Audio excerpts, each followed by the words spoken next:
আজকে বিয়ের দ্বিতীয় দিনই জানতে পারলাম আমার স্বামী অন্য নারীদের প্রতি আসক্ত।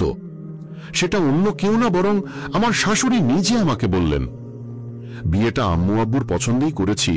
ছেলে নাকি আমাকে দেখে অনেক পছন্দও করেছিল। সবাই বলে মা বাবার পছন্দের বিয়েতে নাকি সুখ হয়। 2 দিন ধরে নতুন ঘর, নতুন পরিবেশ, নতুন মানুষের মাঝে এসেছি। কিছুই খারাপ লাগেনি, সবাই ভালো, বিশেষ করে আমার স্বামী। যদিও মাত্র 2 দিনে একজন মানুষকে চেনা যায় না ভালো মতো, তবে যতটুকু বোঝা গেল তাতেই আমি বলতে পারি উনি বেশ ভালো মানুষ। বিয়ের কথা যখন চলছিল তখন আম্মু, চাচিরা সবাই বলেছিল ছেলে যেহেতু আর্মি অফিসার তাহলে নিশ্চয়ই রাগ একটু বেশি হবে, আমি যেন মানিয়ে নিয়ে চলি। ভেবেছিলাম এমন কিছুই দেখব এখানে এসে, কিন্তু এখানকার চিত্র তো একদম ভিন্ন। ওনার মতো হাসি খুশি আর ভালো ঠান্ডা মেজাজের মানুষ আমি নিজেও খুব কম দেখেছি। 2 দিনে আমার বন্ধু হয়ে গিয়েছে উনি। কেমন যেন একটা ঘোর কাজ করছে, এসব বিশ্বাস করতে ইচ্ছা করছে না আমার একদমই। আমি ওনার স্ত্রী হওয়া সত্ত্বেও উনি এখন পর্যন্ত আমাকে স্পর্শ করেননি। আমার পুরোপুরি মনে আছে, ফুলসজ্জার সময় আমার ঘোমটা তোলার পর তিনি সুন্দর একটা হাসি দিয়ে বলেছিলেন, আপনি আমার বন্ধু হবেন। আমি তখন কিছু বলিনি, তার দিকে তাকিয়েছিলাম। তিনি আবারও বললেন, একটা সম্পর্ক শুরু করার আগে 2 জন মানুষের 2 জনকে জানা খুব বেশি প্রয়োজন, এবং একজন মানুষকে চেনার জন্য, বোঝার জন্য বন্ধু হওয়া আরো আগে প্রয়োজন। আমাদের বিয়েটা পারিবারিকভাবে হলেও আপনাকে আমি আর আমাকে আপনি গ্রহণ করার আগে আমি আমাদের মধ্যে একটা মধুর সম্পর্ক গড়ে তুলতে চাই। সে রাতে আমরা যেন অনেক বেশি ভালো বন্ধু হয়ে যাই। আমার মধ্যে কিছুটা জড়তা কাজ করলেও উনি আমাকে খুব বেশি স্বাভাবিক করার চেষ্টা করেন সব সময়। এসব দেখার পরে একদম যেন মেনে নিতে পারছি না মায়ের কথাগুলো। মাকে কি যে বলবো তাই বুঝে পাচ্ছি না। এমন সময়, রুহি, রুহি, কোথায় তুমি? শাশুড়ি আম্মা কল দিয়েছেন। আমার আর তুমি তোমার শাশুড়ির সাথে আড্ডা দিচ্ছ। এই নাও, কথা বলো। দাও। হ্যাঁ, ফোনটা আমাকে ইরাদ এনে দিয়েছে। এখন উনি আমার স্বামী। ইরাদ ফোন দেবার পরে মা চলে গেলেন। আমার আম্মু ফোন দিয়েছে জিজ্ঞেস করতে কেমন আছি, নতুন পরিবেশে কি করছি, এসবের জন্য। কি থেকে কি বললাম ঠিক বুঝতে পারলাম না নিজেই, কারণ আমার মাথায় সব রেখে একটা জিনিসই ঘুরছে। আমার শাশুড়ি কেন এই কথা বলল তার নিজের ছেলেকে নিয়ে? একটু সময় করে মায়ের সাথে ঠিক মতো কথা বলতে হবে। কোনো মতে আম্মুর সাথে কথা শেষ করলাম এসব ভাবতে ভাবতে। এখন মায়ের কাছে যে পুরো কথাটা জানা লাগবে। মায়ের কাছে যেই যাব অমনি পেছন থেকে ইরাদ আমার হাত ধরল। হাতটা ধরে নিজের দিকে হাসতে করে টান দিল। ইরাদের চেহারা অনেক বেশি সুন্দর আর খুব বেশি নিষ্পাপ। কেমন যেন একটা মায়া লাগে তার দিকে তাকালেই। সে আমার দিকে তাকিয়ে হাসছে দেখে কে বলবে যে এই লোকের অন্য নারীদের প্রতি বাজে আসক্তি থাকতে পারে? কেমন যেন একটা অনুভূতি কাজ করছে। আসল কথা হলো, তার ছবি যখন প্রথম আমি দেখেছিলাম সেদিনই তার প্রতি ভালো লাগা শুরু হয়ে গিয়েছিল। বিয়ের এই 2 দিনেই আমি তাকে অনেক বেশি ভালোবেসে ফেলেছি। তাই তার দিকে তাকিয়ে যেমন একটা মায়া কাজ করছে, তেমনি বুকের ভিতর একটা ব্যথা কাজ করছে। যে মানুষটাকে আমি এত ভালোবেসে ফেললাম সে কি ভুল মানুষ নয় তো? ঘোর ভাঙল ইরাদের কথাতে।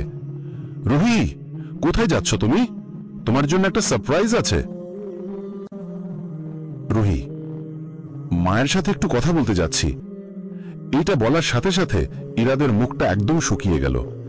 আমি সেদিকে খেয়াল না করে তাকে আবারও বললাম, আমি একটু কথা বলে তারপর আসছি। রুহি, দাঁড়াও। জি বলুন। তোমাকে একটা কথা বলা হয়নি। বিয়ের 2 দিন হয়ে গেল, তাই ভাবছি আজ বলে দিই। আমরা কিন্তু কাল সকালে আমাদের নতুন বাসায় চলে যাব। নতুন বাসা বলতে? আমি ঠিক বুঝলাম না। মানে হচ্ছে এই পরিবারের তো সবাই জয়েন্ট ফ্যামিলি, আমরা সবার সাথে থাকবো না, আমরা আলাদা থাকব। কিন্তু আলাদা কেন থাকবো? ওমা, এই কি একালের মেয়ে হয়ে তুমি এই কথা কি বলছো? এখন তো সবাই আলাদা থাকতে চায়। শ্বশুর শাশুড়ির সাথে থাকা মানেই তো ঝামেলা। মেয়েদের ধারণা এটা, কিন্তু আমি মোটেও এরকম ভাবি না। আমার সবার সঙ্গে থাকতে ভালো লাগে। আর আপনার পরিবারের সবাই অনেক ভালো, আমার তাদের সবাইকে ভালো লাগে। এই জন্য আমি তাদের সাথে থাকতে চাই। আচ্ছা ঠিক আছে, আমি বুঝলাম, কিন্তু তারপরে আমাদের আলাদা থাকতেই হবে, এটাই ফাইনাল।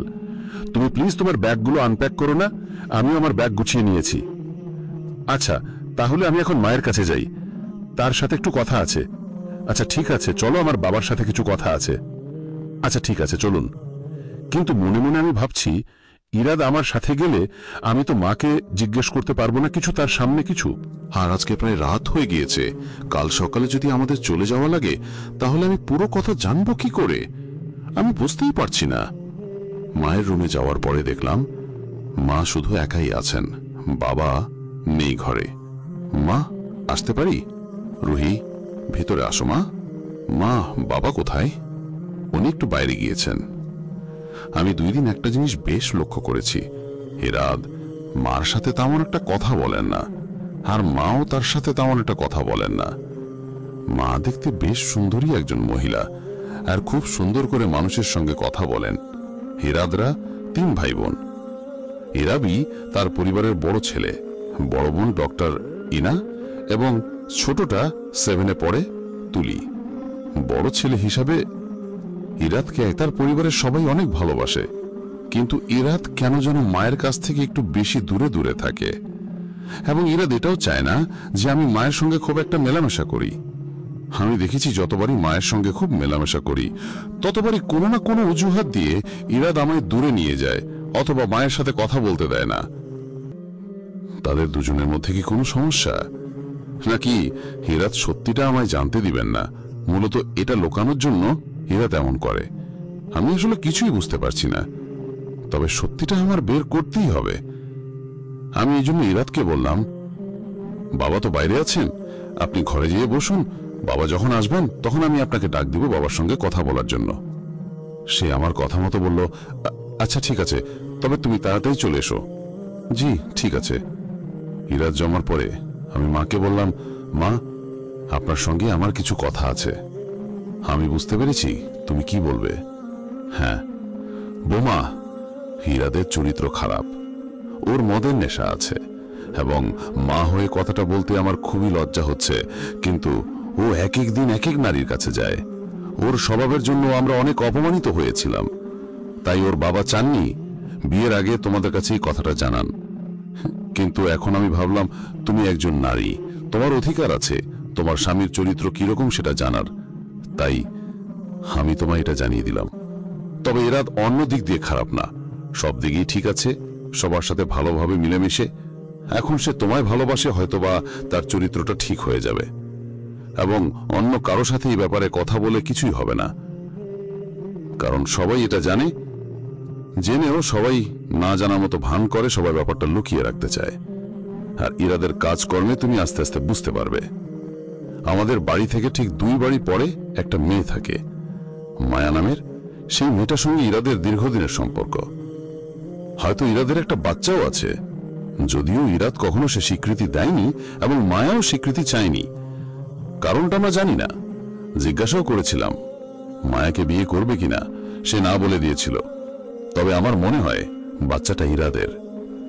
তুমি ভাবতে পারো এত বড় সত্যি তোমার কাছ থেকে কেন লুকানো হয়েছে।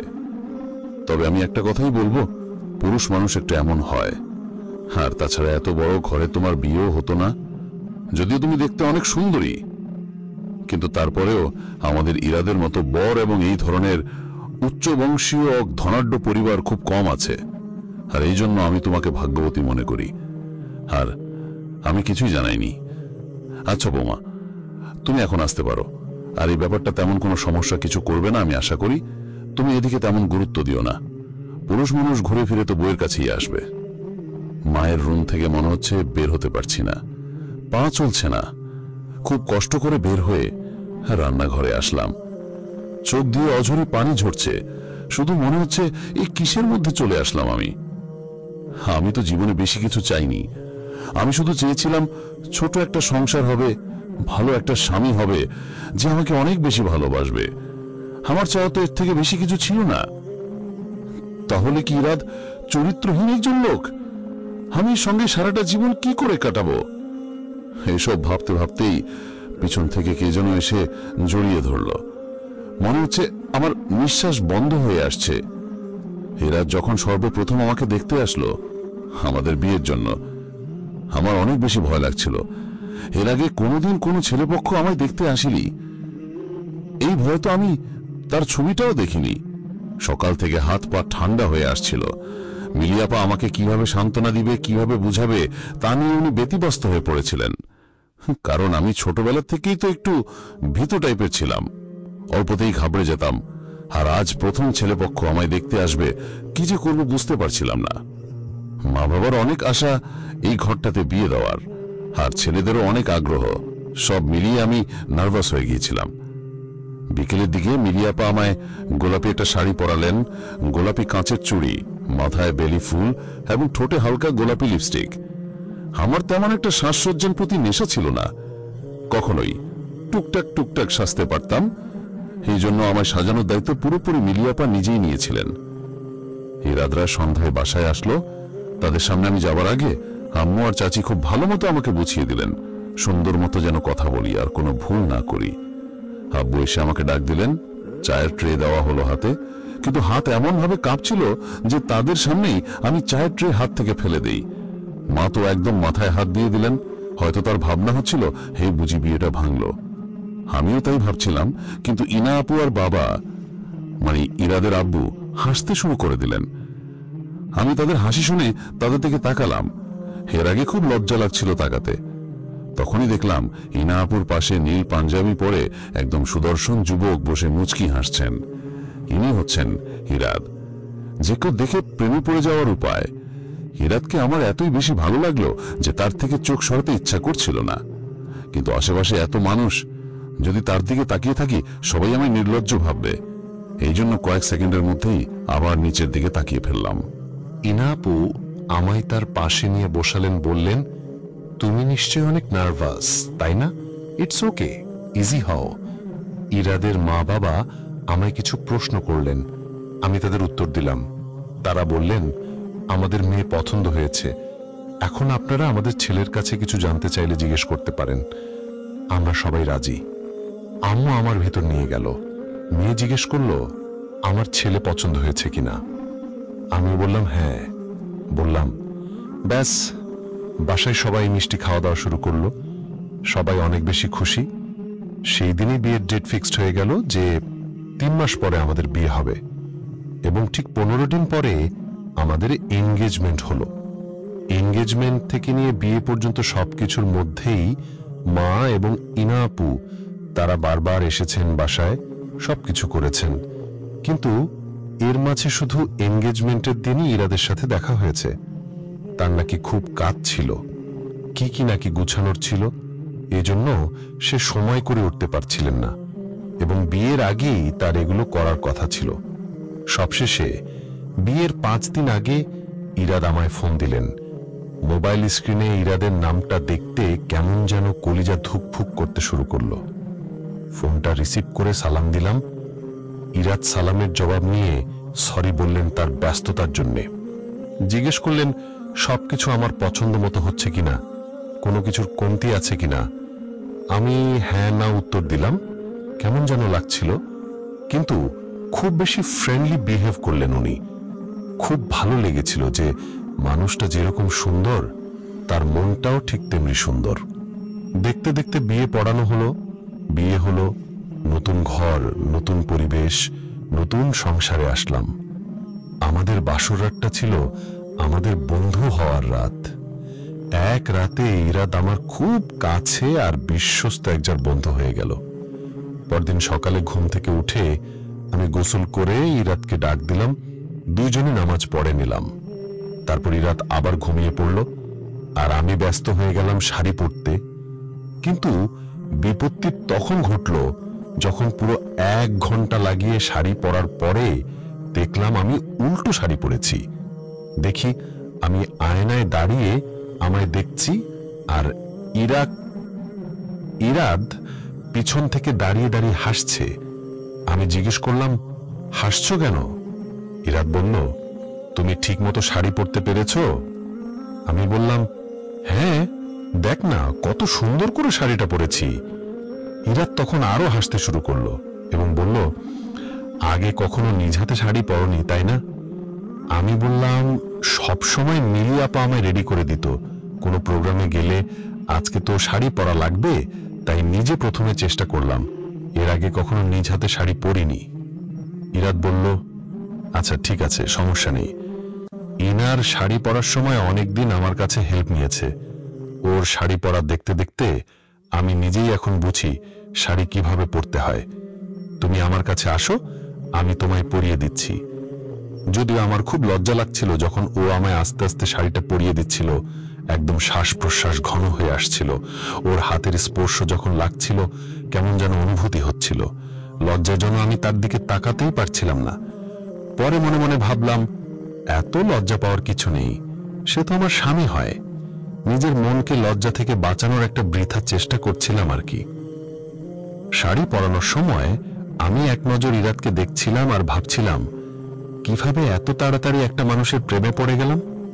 আল্লাহ পাক আমায় কত সৌভাগ্যশালী করেছেন যে এত সুন্দর এবং এত ভালো মনের একটা বউ পেয়েছি।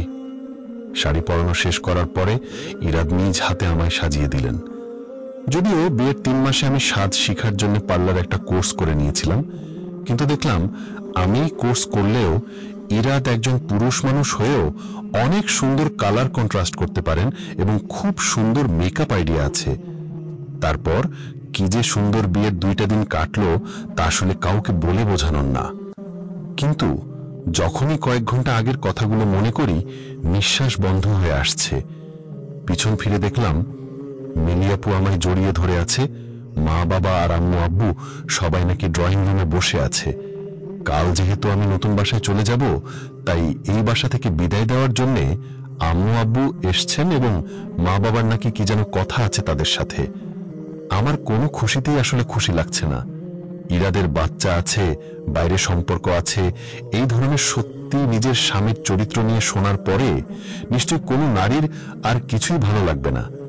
তাই আমি ভাবলাম, বাসা থেকে আজকে আম্মু আব্বু মিলিয়াপা সবাই যাওয়ার পরে ইরাদের সাথে আমি এই ব্যাপারটা আলাপ করব। সব সত্যি কথাই ইরাদকে আমার জিজ্ঞেস করতেই হবে। যথারীতি রাতে খাওয়া দাওয়া হলো, সবার গল্পগুজব হলো, এরপরেই সবাই চলে গেলেন। প্রায় রাত 11টার দিকে আমি আমাদের রুমে গেলাম, যে দেখলাম ইরাদ তার অফিসের কিছু কাজ করছেন। আমাদের ব্যাগ গোছানো শেষ। হ্যাঁ, তোমার সঙ্গে আমার কিছু কথা আছে।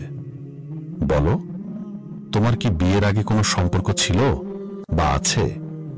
আর মায়া কে? তোমাকে এগুলো কে বলেছে? আমি সত্যিটা জানতে চাই। আমাকে প্লিজ বলো, তুমি কি অন্য কাউকে ভালোবাসো? আর মায়া মেয়েটাকে?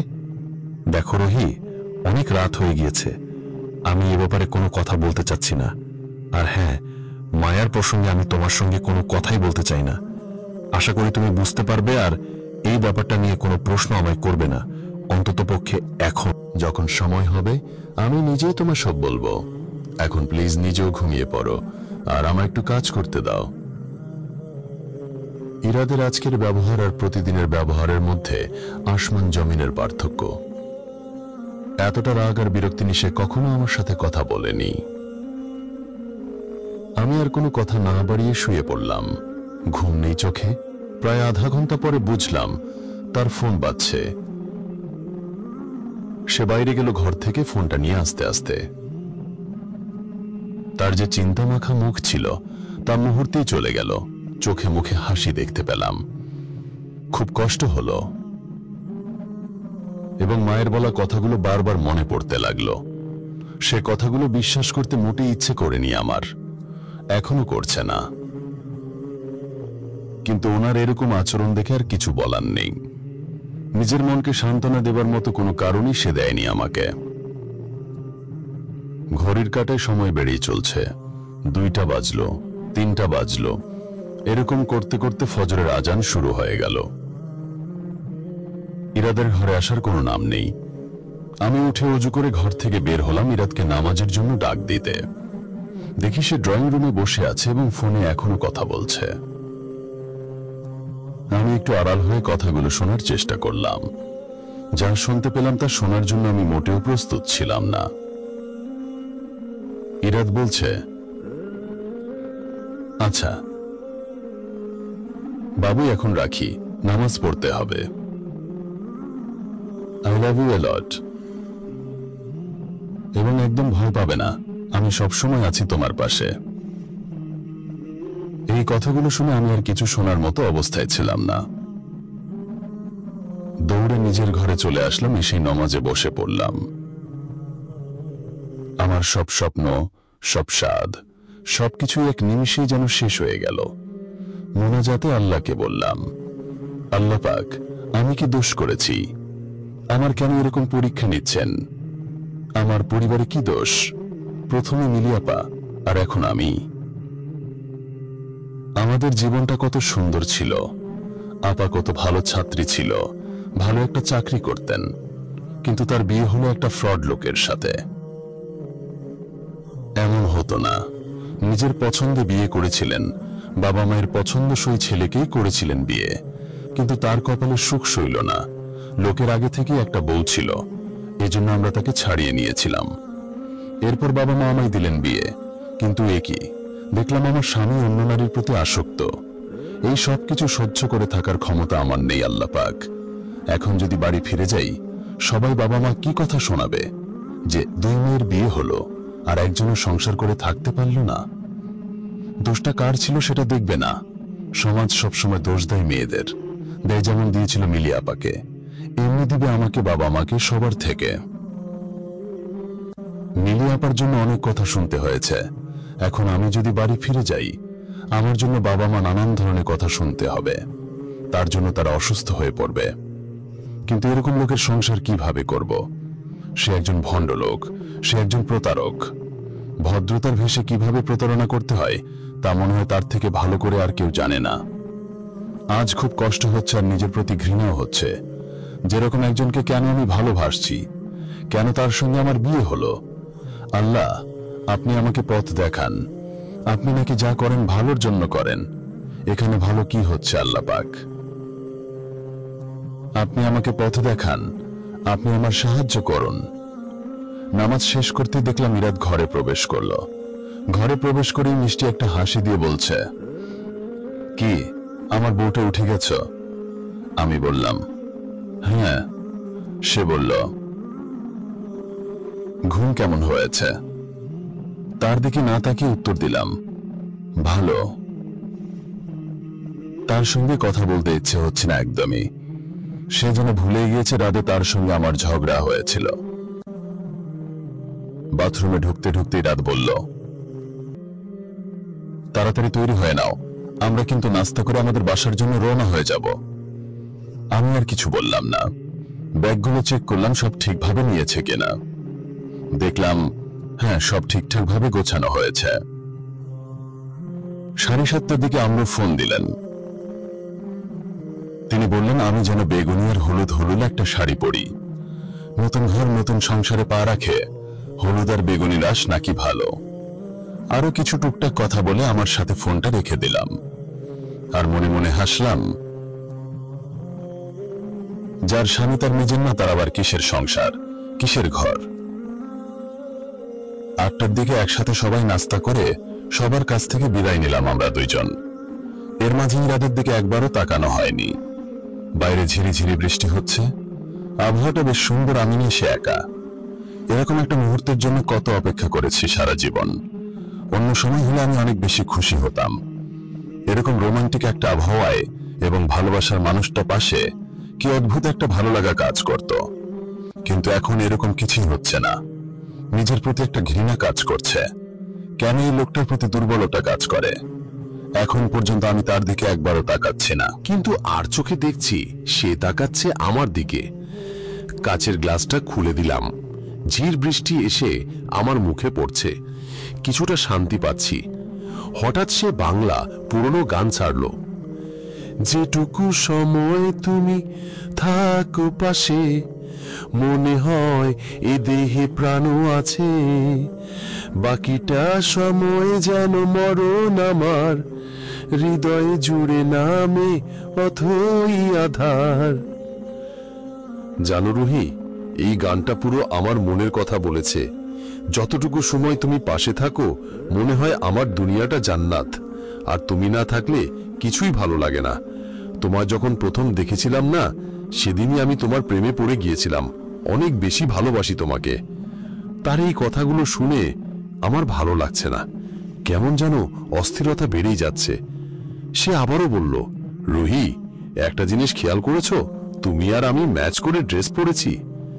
তখনই তাকিয়ে দেখলাম, হ্যাঁ, সে বেগুনি কালারের একটা শার্ট পরেছে আর আমি বেগুনি আর হলুদ একটা শাড়ি। রাস্তার মাঝে একটা ফুলের দোকানের সামনে ইরাদ গাড়ি থামালো, বলল, তুমি বসো, আমি আসছি 2 মিনিট। আমি মাথা ঝাঁকিয়ে সম্মতি দিলাম। কিছুক্ষণ পরে সে ফিরে এলো, হাতে কতগুলো বেলি ফুল নিয়ে।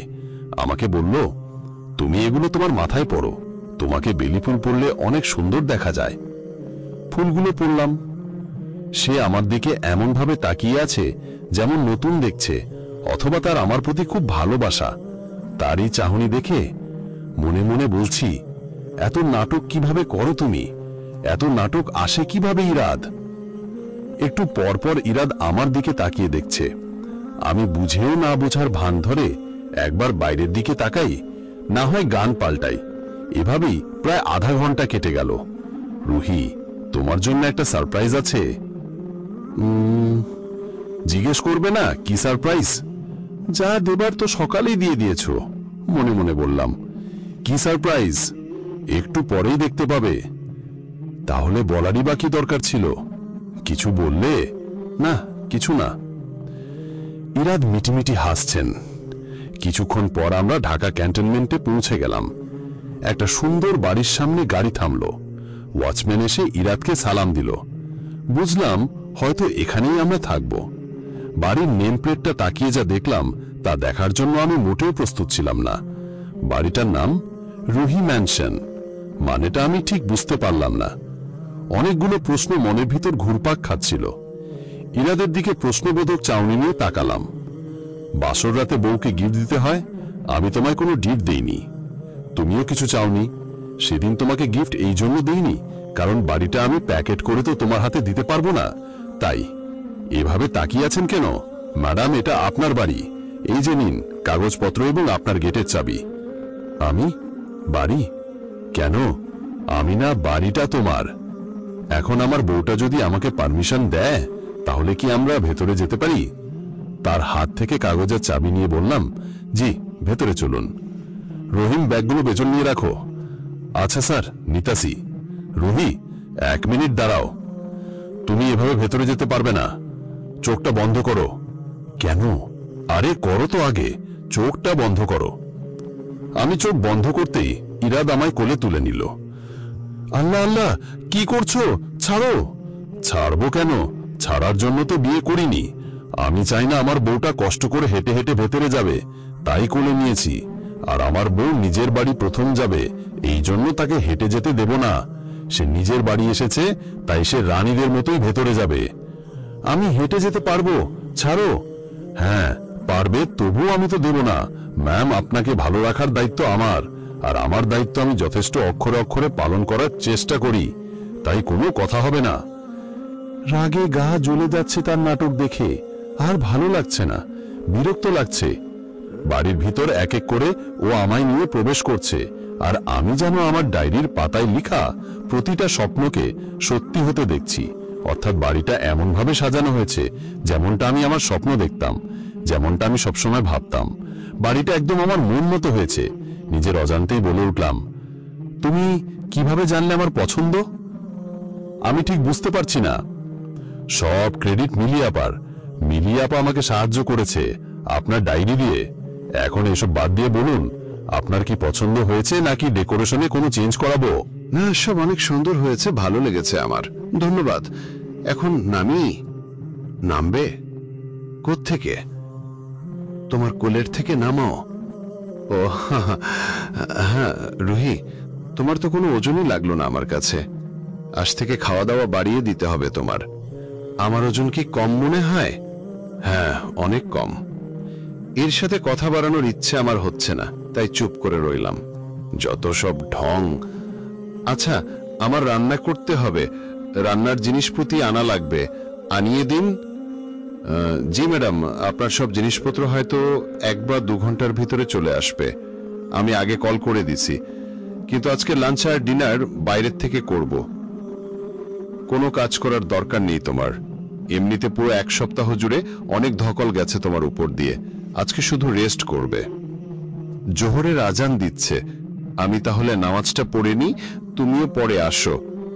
হ্যাঁ, আমিও যাচ্ছি। আমি ফ্রেশ হয়ে নামাজ পড়লাম। তারপর ঘরগুলো আবার ঘুরে ঘুরে দেখলাম। খুব ভালো লাগছে, একটা শান্তি অনুভব হচ্ছে। মনে হচ্ছে আমার স্বামী শুধুই আমার। এতটা কেয়ার, এতটা ভালোবাসা সব কি বানোয়াট হয় নাকি তাই বুঝতে পারছি না। ইরাত চলে আসলো নামাজ পড়ে। হঠাৎ করেই খুব মাথা ব্যথা আর ঘুম আসতে শুরু করলো। বুঝলাম না এমনটা কেন হচ্ছে, কিন্তু মনে হচ্ছে যে তাকাতে পারবো না। ইরাত তো আমাকে দেখে বুঝতে পারলো আমার বোধহয় ঘুম পাচ্ছে। সে আমাকে বলল, রুহি তুমি একটু ঘুমাও, খাবার তো এখনো আসেনি, তুমি একটু রেস্ট করো, ভাল লাগবে। আমি মাথা ঝাঁকিয়ে হ্যাঁ বললাম। সোজা বিছানায় গিয়ে ঘুম দেখলাম ইরাদও বেডরুমে বসলো, হাতে পেপার নিয়ে এসেছিল, বোধহয় পেপার পড়বে। আমার তো চোখে এক রাজ্যের ঘুম ধরেছে, এজন্য গভীর ঘুমে কয়েক সেকেন্ডের মধ্যেই চলে গেলাম। ঘুম ভাঙল সন্ধে 6:45-এ। হাতে মোবাইলটা নিয়ে দেখলাম, দেখে একদম চুপ থেকে 1 নিমিষে ঘুম সব উড়ে গেল। ওপাশ ফিরে দেখি ইরাদ আমার দিকে তাকিয়ে আছে। সন্ধে হয়ে গিয়েছে, আমাকে ডাকনি কেন? পুতুলের মতো বউটা আমার, ঘুমালে অনেক বেশি সুন্দর লাগে, তাহলে উঠাবো কেন? আচ্ছা আমি ফ্রেশ হয়ে আসি, এসে নামাজ পড়ি। দেখলাম ইরাদও নামাজ পড়তে বাইরে গিয়েছে। আমি হেঁটে হেঁটে ব্যালকনিতে গেলাম। আশেপাশে বিল্ডিংয়ে ভরপুর, কিন্তু পশ্চিমে একটা খোলা মাঠ আছে। আর আমাদের ব্যালকনিতে ভর্তি বেলি, রজনীগন্ধা, সন্ধ্যা মালতী আর গোলাপ গাছ। ফুলগুলো সব আমার অনেক বেশি পছন্দের। ইরাদ ছোট থেকে বড় প্রত্যেকটা জিনিস আমার পছন্দ মতো করে সাজিয়েছে। মানুষের মনে একটা আর বাহিরে একটা হয় শুনেছিলাম, কিছু কিছু মানুষ তো দেখেছিলামও, কিন্তু ইরাদের মতো এরকম আগে দেখিনি। এসব ভাবতে ভাবতেই গাছগুলোতে পানি দিলাম। আহাম আহাম, শুধু গাছগুলোকে খাবার দিবেন ম্যাডাম, নিজে খাবেন না? পিছন ফিরে দেখলাম ইরাদ চলে এসেছে। জি একটু পরে খাচ্ছি। পরে মানে কি? একদম না, সেই সকালে খেয়েছো, আবার বলতেছো পরে খাবা। এখন চলো, আমি খাবার ওভেনে দিয়ে আসছি। টেবিলে গিয়ে দেখলাম খাবার একটাও আনপ্যাক করা হয়নি। ইরাদের দিকে তাকালাম। তুমি খাওনি? না, আসলে একা একা খেতে পারি না, আর তুমিও ঘুমাচ্ছিলে, এজন্য আর খাইনি। আমাকে ডাক দিলেই পারতে। আচ্ছা থাক, হয়েছে, এখন ওগুলো বাদ দাও, আসো খেয়ে নি, খুব ক্ষুধা লেগেছে আমার। বসো। খাবার সময় ইরাক টুকটাক কথা বলল, আমি হ্যাঁ নাতে জবাব দিলাম। তারপর খাওয়া শেষে আমি বললাম, তুমি রেস্ট নাও, আমি একটু কিচেনে থেকে টুকটাক কাজ সেরে আসি। ও বোধহয় রুমে চলে গেল।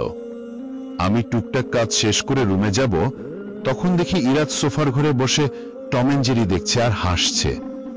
আমি দূর থেকে দাঁড়িয়ে ওকে দেখছি, নিজের অজান্তেই ভালো লাগছে ওর দিকে তাকিয়ে থাকতে। অমন সময় ওর ফোন বাজছে আমাদের বেডরুমে। আমি গিয়ে দেখলাম স্ক্রিনে নাম লেখা মায়া। মনটা আবার খারাপ হয়ে গেল। আবার কিচেন রুমে চলে গেলাম। প্রায় 10 মিনিট পর ইরাদ আমাকে বলল, আমি একটু বের হচ্ছি, নিজের খেয়াল রেখো। ঠিক আছে, চাবিটা বেডরুমে আছে। আমি দরজা লক করে গেলাম। সে আমার জবাবের অপেক্ষা না করেই বের হয়ে গেল। এভাবেই দিন কাটতে থাকলো। ইরাদ একজন আদর্শ স্বামী হবার অনেক চেষ্টা করেন, মাঝে মধ্যে আমাদের সম্পর্কটা আগে বাড়াতে চেষ্টা করেন, কিন্তু আমি আমার দিক থেকে অনেকটা দূরত্ব রাখার চেষ্টা করি। প্রায় 4 মাস পার হয়ে গেছে আমাদের বিয়ের। মাঝে মাঝে প্রায় রাতে মায়া ফোন করে। জিনিসটা আমার একদম ভাল লাগে না। যখনই মায়া ফোন করে, ইরাদ সারা রাত কথা বলে অন্য ঘরে গিয়ে। আমি অনেক কান্না করি। ইরাদ দেখে না, কেউ দেখে না, কেউ জানে না। শুধু আমার মনের কষ্ট আমি জানি আর আল্লাহ জানে। আমার কাছে বিয়ের পরবর্তী এই সময়গুলোর অনেক মূল্য ছিল। এই মূল্যবান সময়গুলো আমি অনেক সুন্দর করে কাটাতে চেয়েছিলাম, কিন্তু এমন স্বামীর সঙ্গে কি বা সুখ পাব? ইরাদ আমার অনেক যত্ন করে। মাসে 2 বার পার্লারে যাওয়া, শুক্রবারে নিজের হাতে রান্না, আমার কাজে সহযোগিতা করা, সবই করে।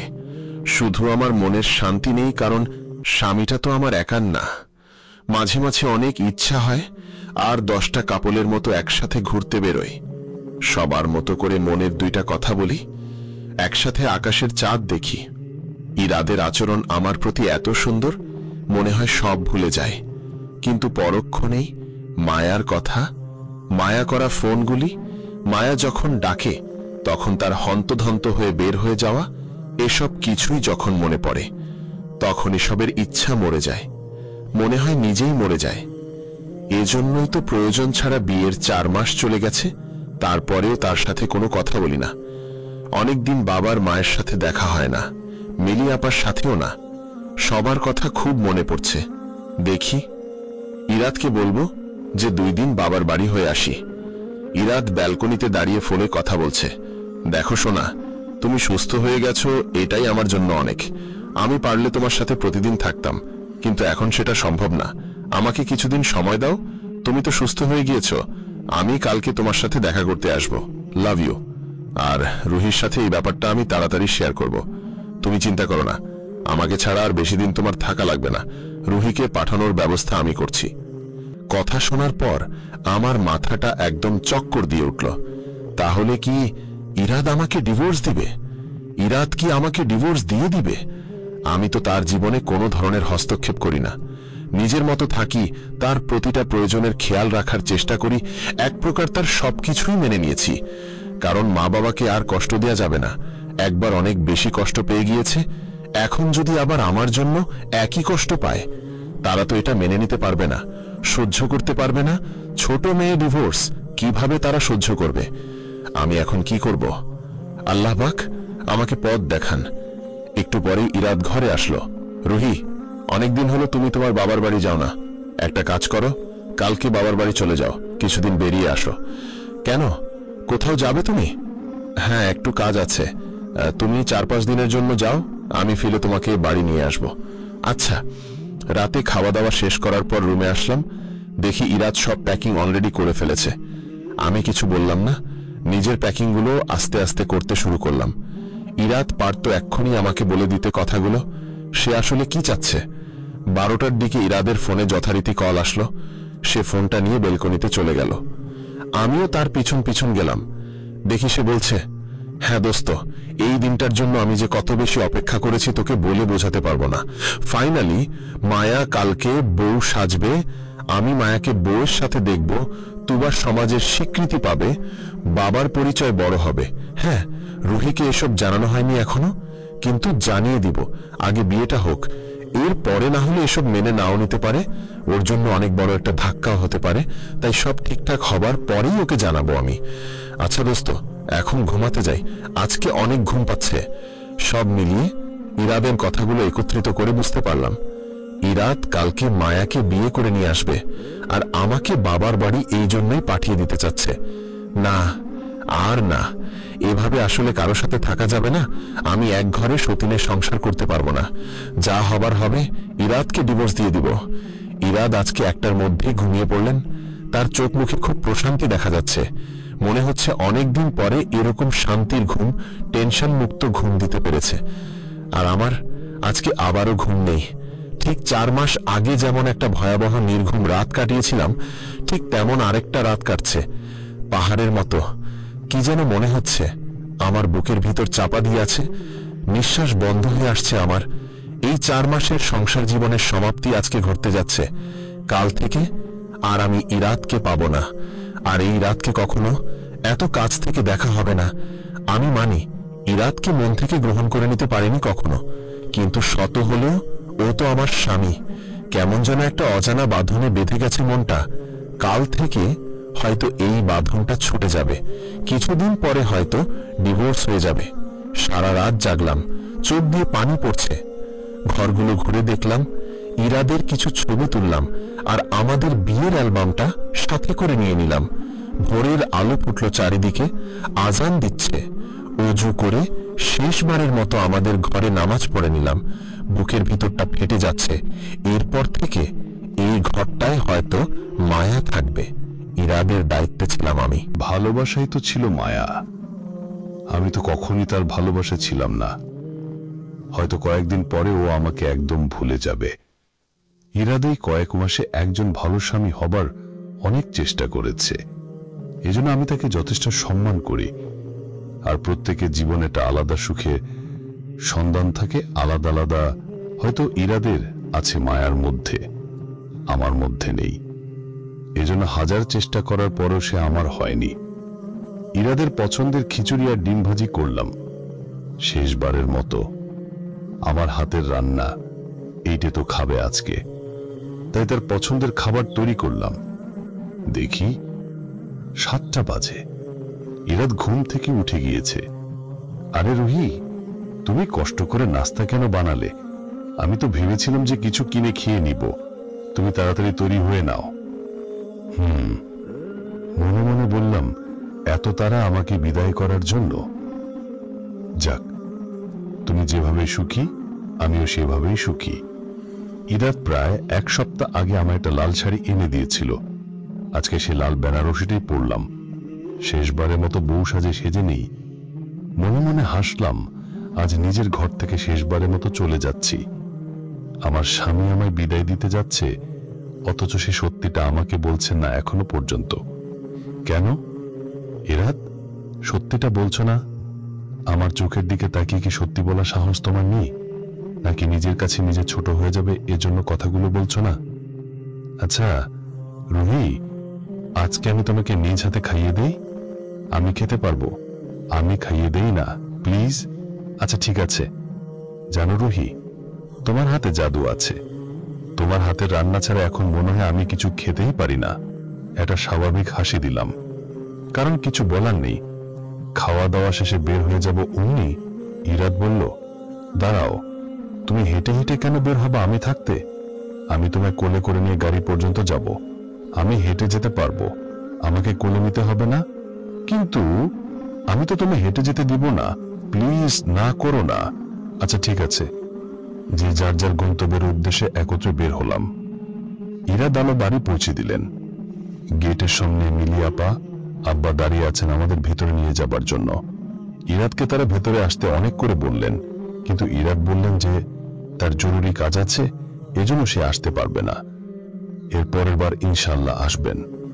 বাড়ির ভেতরে ঢুকছি, চাচি মামি সবাই চলে এসেছে আমাকে দেখার জন্য, কেমন আছি এসব কিছু জানার জন্য। সবাইকে হাসি মুখে বললাম ভালো আছি। সবাই খুব খুশি হলেন। সবাই বললেন খুব ভালো একটা স্বামী পেয়েছি, আমার ভাগ্যটা খুব বেশি ভালো, আমি যেন জামাইটা সামলে রাখি, ভালো থাকি। এসব কথাগুলো শুনলাম, মনের ভেতরটা আরো খারাপ হয়ে গেল। বুকের ভেতর চিনচিন ব্যথা করতে লাগলো, কারণ আমার স্বামী আজ অন্যের স্বামী হয়ে যাবে। সারাদিন পর আত্মীয় স্বজন সবাই চলে গেলে আমি রাতের বেলা ফ্রেশ হয়ে ঘরে বসে আছি। এমন সময় মিলি আপা পেছন থেকে এসে আমার গালে একটা চুমু দিয়ে বললেন, এই যে আমার ছোট বোনটা, কেমন আছিস তুই, সত্যি করে বলতো। আমি আসলে আর কিছু বলতে না পেরে কান্না করে দিলাম যে মিলি আপা, ইরাদ তো আমায় ভালোবাসে না, ইরাদ অন্য কাউকে ভালোবাসে, সে আমাকে ডিভোর্স দিয়ে দেবে। এই কথাটা শুনে মিলি আপা দাঁড়ানো থেকে মাটিতে বসে পড়ল। তুই এটা কি বলছিস? আমি এটা বিশ্বাস করতে পারছি না। ইরাদ তো এই ধরনের ছেলে না, ও তো অনেক ভালো ছেলে। না আপা, তুমি বিশ্বাস করো, এটাই সত্যি। আমি এটা আরো 4 মাস আগে জানতে পেরেছি, বিয়ে ঠিক 2 দিন পর। কিন্তু আমি চাইনি যে কেউ এই সম্পর্কে জানুক। বাবা মা একবার কষ্ট পেয়েছে, আর এসব সহ্য করতে পারবে না। আমার কান্না দেখে মিলি আপা জিজ্ঞেস করলেন পুরো কাহিনী। আমিও বলে ফেলতে বাধ্য হলাম, কারণ আপা থেকে কখনো কোনো কথা লুকাইনি। আর এখন লুকিয়ে কি বা লাভ? কয়েকদিন পরে তো সব জানতেই হবে, তাই আপাকে আজকে বলে দিলাম। আমার কথাগুলো শুনে আপার চোখ দিয়ে অনবরত পানি পড়ছে। এত কিছু কিভাবে সহ্য করেছে আমার ছোট বোনটা? তুই আর কান্না করিস না প্লিজ। রুহি, আমার মনে হয় কোথাও একটা ভুল হচ্ছে। ইরাদ এরকম কিছু করতে পারে না, কারণ ইরাদ তোকে অনেক বেশি ভালোবাসে। ও নিজে আমাকে অনেকবার বলেছে যে ও তোকে অনেক বেশি ভালোবাসে রে। তুই ভুল বুঝতেছিস। না, ইরাদকে একবার ফোন দে। আপা থাক, কোন থাক, একবার ফোন। আমি কথা বলবো, মুখে বললেই তো ডিভোর্স হয়ে যায় না। আর তাছাড়া ও এইরকম কিছু করতে পারে না। মগের মূল্য পেয়েছে নাকি আমার বোনকে। তুই ফোন দে। আর আমি যতটুকু বিশ্বাস করি, এখানে কোথাও না কোথাও কোনো ভুল হচ্ছে। তাই যে কোনো ভুল তাড়াতাড়ি মিটিয়ে ফেলাই সব থেকে বেশি বুদ্ধিমানের কাজ। তুই তোর জীবনের অনেকগুলো মূল্যবান সময় নষ্ট করে ফেলেছিস, অনেক বড় ভুল করে ফেলেছিস। তোর আগেই কথাবার্তা ক্লিয়ার করা দরকার ছিল। তাই এখন আর দেরি করিস না প্লিজ। বোন, আমার একটা ফোন কর। ইরাদকে ফোন দিলাম, ইরাদের ফোন বারবার বন্ধ। এরকম করে একদিন 2 দিন না, প্রতিদিন আমি ফোন করি সকাল বিকেল, কিন্তু কখনো তার ফোন খোলা পাই না। আমার শ্বশুর বাড়িতে আব্বা আম্মা গেলেন খোঁজ নিতে। তারা বলেন ইরাদ বাসায় নেই। আমার শ্বশুর শাশুড়িও একই টেনশনে পড়ে আছে যে ইরাদ কোথায় গেল, ওর কোনো খোঁজ খবর নেই। আমি আমার শাশুড়িকে বললাম, মা, মায়ার কোনো খোঁজ খবর নিয়ে দেখবেন কি? মা খোঁজ খবর নিয়ে দেখল মায়া পুরনো বাড়িতে থাকে না, নতুন বাড়িতে থাকে। তার নাকি বিয়ে হয়েছে, কিন্তু তার নতুন বাড়ির কোনো খোঁজ খবর কারো কাছে নেই। সবাই চিন্তা করি ইরাদ কোথায় গিয়েছে, ইরাদের কি হলো। কিন্তু আমি জানি ইরাদ নিশ্চয়ই মায়াকে নিয়ে আলাদা কোথাও চলে গিয়েছে। এভাবে করে প্রায় 2 মাস কেটে গিয়েছে। আমি একটা নতুন চাকরি নিয়েছি, কারণ মা বাবার ওপর এইভাবে বোঝা হয়ে থাকতে আমার ভালো লাগছে না। আর তাছাড়া তারা আমায় শিক্ষিত করেছে, পড়ালেখা করিয়েছেন। এই জন্য ভাবলাম অন্ততপক্ষে নিজের খরচটুকু নিজেকে সামলানো উচিত। আজকে অফিসে যাবি না? না, আজকে অফিসে যাব না। কেন? ছুটি নিয়েছি, শরীরটা খারাপ লাগছে। আচ্ছা ঠিক আছে, তাহলে তুই রেস্ট নে, আমি অফিসে যাই। আর মা বাবা আজকে একটু ফুপির বাসায় যাবে, সাবরিনাকে ছেলেদের পক্ষ দেখতে আসবে। আচ্ছা ঠিক আছে, তোমরা সবাই হয়ে আসো। হ্যাঁ, আমরা সবাই সন্ধ্যের মধ্যে ফিরে আসব। দুপুরের পরে খাওয়া দাওয়া করে উঠেছি, তখন দেখলাম যে একটা অচেনা নাম্বার থেকে ফোন এসেছে। ফোনটা 3 বার বাজার পরে আমি রিসিভ করলাম, কারণ অচেনা নাম্বার সাধারণত আমি রিসিভ করি না। ফোনটা রিসিভ করার পরে দেখলাম যে একটা মেয়ে কণ্ঠ আমাকে সালাম দিল। হ্যালো, আসসালামু আলাইকুম। রুহি বলছেন? জি, আমি রুহি। আপনি কে? আমি মায়া। আপনার সাথে আমার কিছু কথা আছে। কলিজার ভিতর একদম ধক করে উঠল। মায়া আমাকে কেন ফোন দিল? হঠাৎ করে অনেক ইচ্ছে করছে ইরাদের ব্যাপারে জানতে, তাই আমিও ফোনটা রাখলাম না। বললাম, জি বলুন, কি বলবেন? মায়া বলল যে আপনি আসুন, আপনার সাথে দেখা করে কিছু কথা বলতে হবে। আর আচ্ছা থাক, আপনি আসুন, আসার পরে সব কথা হবে। কোথায় আসব? আপনি স্কয়ার হসপিটালে চলে আসেন, আমি রুম নাম্বার মেসেজ করে দিচ্ছি। আর হসপিটালে তাড়াতাড়ি আসুন প্লিজ। আমি তাড়াতাড়ি করে হসপিটালে চলে গেলাম। হসপিটালে যেয়ে দেখি খুব সুন্দরী একটা মেয়ে, তার কোলে বাচ্চা, একটা রুমের বাইরে দাঁড়িয়ে আছে। আমার কাছে এসে জিজ্ঞেস করল, আপনি রুহি না?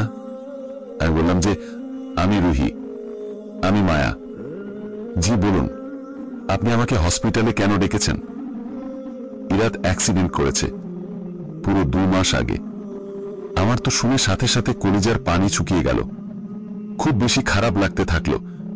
অ্যাক্সিডেন্ট করেছে মানে? হ্যাঁ, 2 মাস আগে অ্যাক্সিডেন্ট করেছে, যেদিন আমার বিয়ে ছিল। তাহলে ইরাদ আর আপনার বিয়ে হয়নি? আমার বিয়ে? ইরাদের সাথে আমার কেন বিয়ে হবে? ও তো আমার ভালো বন্ধু। ও আমাকে যদি সাপোর্ট না করতো, আজকে আমি একটা সাধারণ সুখী জীবনে ফিরে যেতে পারতাম না। আমার বাচ্চাটা একটা বাবার নাম পেত না। আমি ঠিক বুঝতে পারছি না। আপনি কি আমাকে সব খুলে বলবেন প্লিজ? হ্যাঁ, আমি আপনাকে সব খুলে বলছি। তার আগে আপনি ইরাদের কাছে চলুন। ইরাদের পুরো 2 মাস কোনো জ্ঞান ছিল না, এজন্য আমি কাউকেই কিছু জানাতে পারিনি। আর তাছাড়া আমার মনে হয়নি আপনার শ্বশুর বাড়িতে এ ব্যাপারটা জানানো ঠিক হবে। আমার মাথায় তো সব তালগোল পাকাচ্ছে, আমি কিছু বুঝতে পারছি না যে মায়া কি বলছে। আমি বললাম, আচ্ছা ঠিক আছে, আগে ইরাদের সঙ্গে দেখা করি। আর হ্যাঁ রুহি, একটা কথা জানেন, ও আপনাকে অনেক বেশি ভালোবাসে। আপনি এই ভুল ধারণা রাখবেন না যে ইরাদের মনে আপনি ছাড়া অন্য কোনো মেয়ে ছিল বা থাকতে পারে। কথাটা শুনে আমার চোখ দিয়ে পানি পড়তে লাগলো। কেবিনে ঢুকে দেখি ডক্টর ইরাদকে এক্সামিন করছে, কিন্তু সে অচেতন। কান্না এসে গেল ইরাদের অবস্থা দেখে, নিজের চোখের পানি ধরে রাখতে পারলাম না। মায়া, অবস্থা কেমন এখন?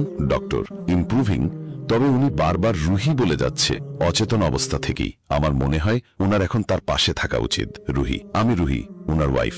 ডক্টর এখানেই থাকেন, তাহলে উনি জলদি সুস্থ হয়ে যাবে। ইরাদের হাতটা ধরে কিছুক্ষণ বসে রইলাম। কেমন যেন একটা অজানা ভয় কাজ করছে। ইরাদের হাতটা ধরে প্রায় 5 বা 7 মিনিটের মতো বসে রইলাম। কিছুক্ষণ পরে একটা ছেলে আসলো কেবিনে, এসে আমাকে সালাম দিল। মায়াকে বলল, ভাবিকে সব জানিয়েছ? মায়া, পুরোটা না, ছেলেটা। তাহলে চলো এখন, ভাবির সব জানার দরকার। মায়া, হ্যাঁ রুহি, একটু আসো আমাদের সাথে বাইরে। আমরা হাসপাতালে ক্যান্টিনে বসলাম। অভি, ভাবি, আমি অভি, মায়ের হাজব্যান্ড আর ইরাদের ছোটবেলার ফ্রেন্ড। আপনাদের বিয়ের সময় আমি জার্মানিতে ছিলাম, তাই বিয়েতে আসতে পারিনি। মায়া, রুহি, তুমি কেন মনে করেছিলে আমি ইরাদকে বিয়ে করব? আমি ওদের দুইজনকে প্রথম থেকে সব বললাম। মায়া, রুহি, তাহলে শুনো, নিজের পছন্দের একটা ভণ্ড প্রতারক ছেলেকে বিয়ে করেছিলাম 4 বছর আগে। তার ব্যবসাই ছিল ভালো ঘরের মেয়েদের বিয়ে করে তাদের থেকে টাকা পয়সা হাতিয়ে নেওয়া। এসব যখন জানতে পারলাম তখন আমার বিয়ের 1 বছর পার হয়ে গেছে, আর আমার বাবুর 1 মাস বয়স তখন। এসব কথা শুনে বাবা সহ্য করতে পারলেন না, উনি হার্ট স্ট্রোক করে মারা গেলেন। ওই প্রতারককে আমি এসব জানার পরে ডিভোর্স দিয়ে দিলাম, এবং শুনতে পারলাম তোমার আপা নাকি তাকে জেলে পাঠিয়েছে। রুহি, মিলি আপা? কেন? তার কারণ মিলি আর আমার এক্স হাজব্যান্ড একজন। তাকে টাকা পয়সা সব দেবার কারণে আমার অনেক কষ্ট হয়ে গেল। আমার বাবার ভিটে বাড়ি ছাড়া বাকি যা যা ছিল সব ব্যবসায় লাগাবো বলে এই ভণ্ডলোক জানিয়েছিল, তা আসলে কিছুই লাগায়নি। আমাদের টাকা পয়সা নিয়ে পুরো নিঃস্ব করে দেয় আমায়। এখন ছোট একটা বাচ্চা আর আমি, আমার বাবা মা একজনও নেই।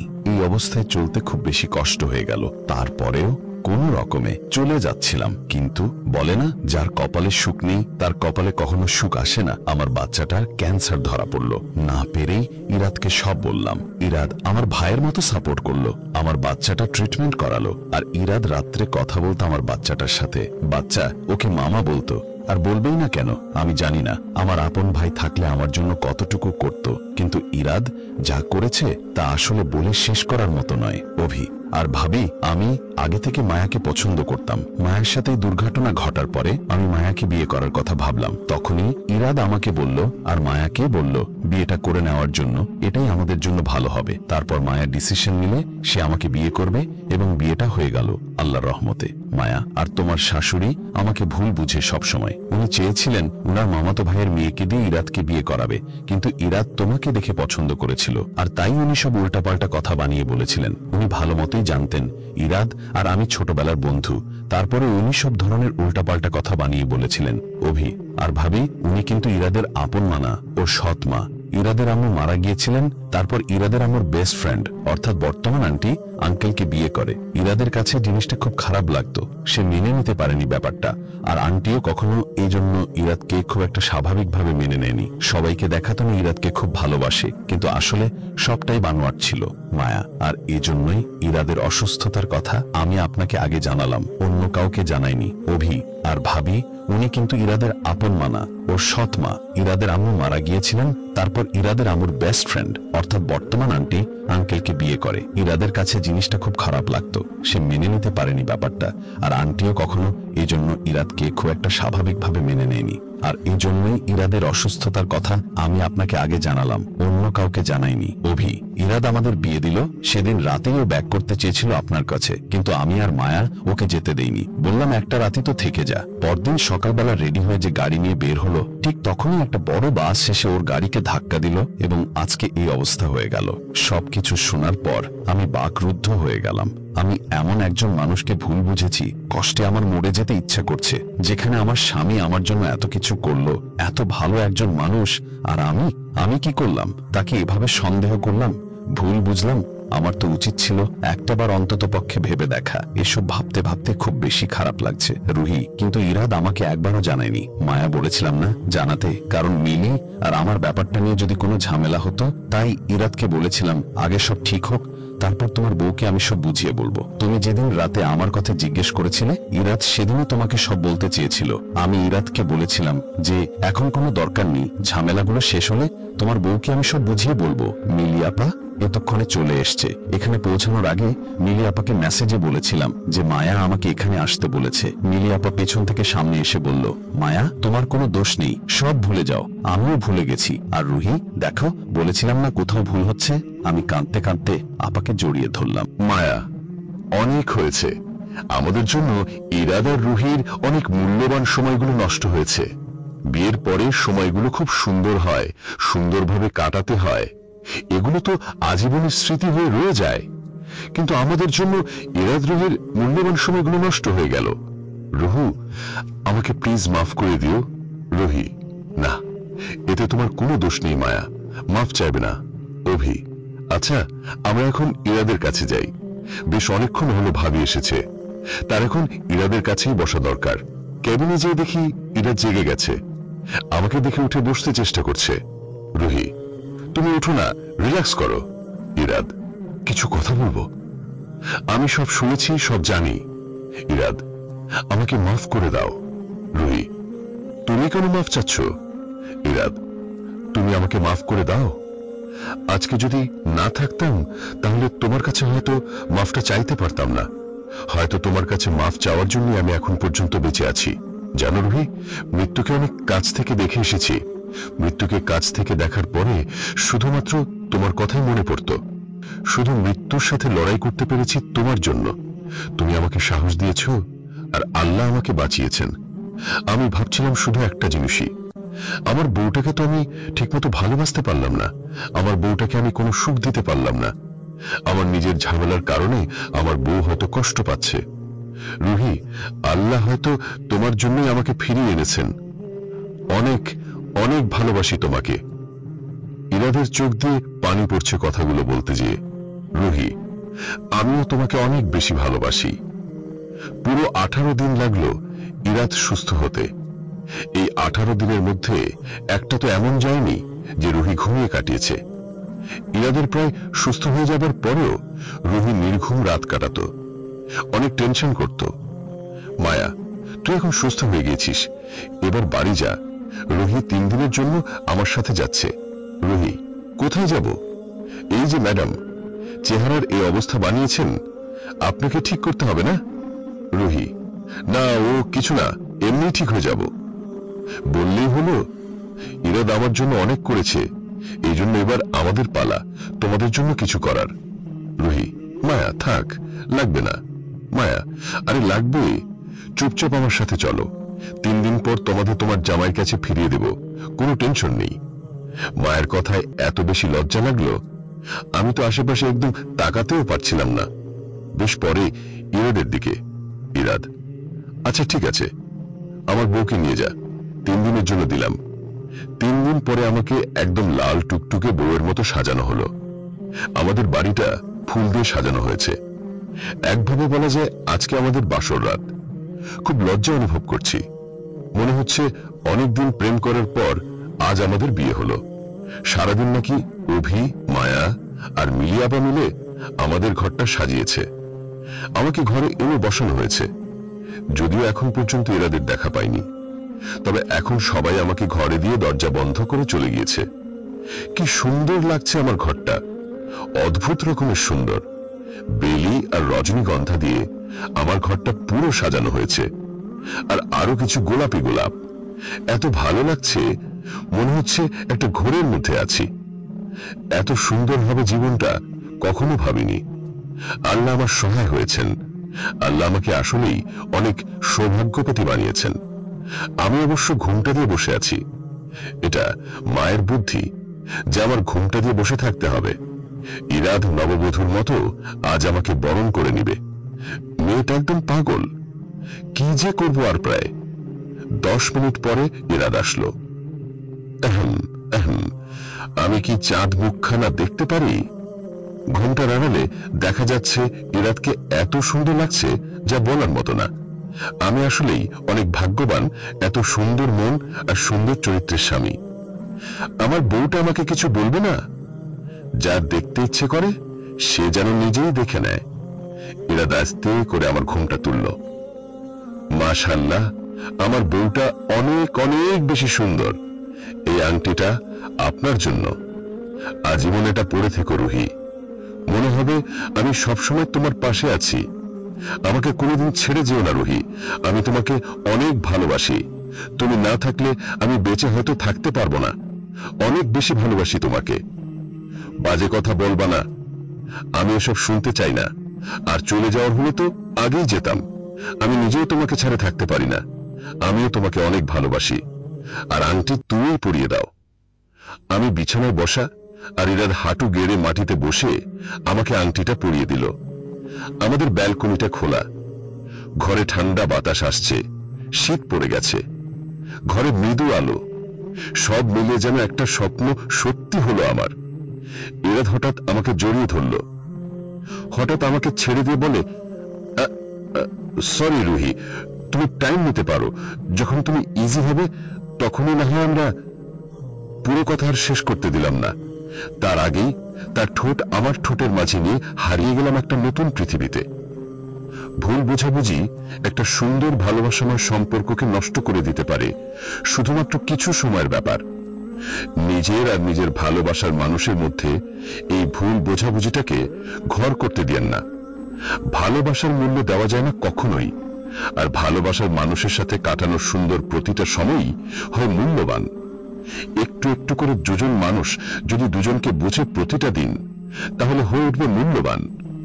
আপনার প্রিয়জনের মূল্যায়ন করুন, একত্রে সুখে থাকুন।